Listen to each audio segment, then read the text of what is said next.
जय जगन्नाथ मुझे शांति स्वरूप मिश्र बंची थे पुणी आर वर्ष को रथयात्रा देखा बाहुड़ा यात्रा देखा। आज बाहुड़ा यात्रा एतिकी कहबी महाप्रभु जगन्नाथ जदि चाही थांते निजे माउसी परा आसी बड़ देउଳରେ तांकु पड़पिठा खुआई दियंते। खाली आमे कथारे कहीदेचे कौन ना माउसी हाथरू पड़पिठा खाइबापी कालिया सान्त भाई भौणी को धरी गुंडीचा मंदिर को बाहरी आसती। मु तो कहबी एसबू कालिया सान्त बाहन बड़ देउଳରେ पशि पारु नथुवा जाति वर्ण धर्म निर्विशेष समस्त भक्तों ए लीला।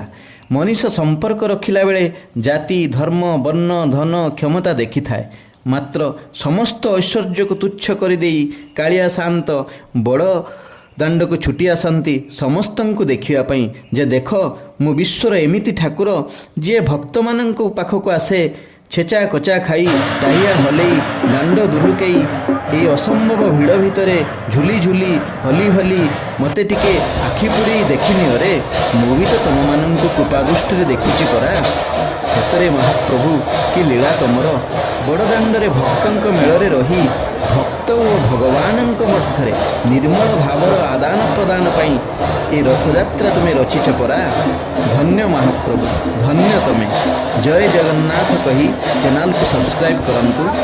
जगन्नाथ आपण ऊपर एमिति कृपार बरसा बरसी दिंतु।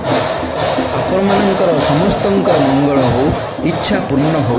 जय जगन्नाथ जय जय जगन्नाथ।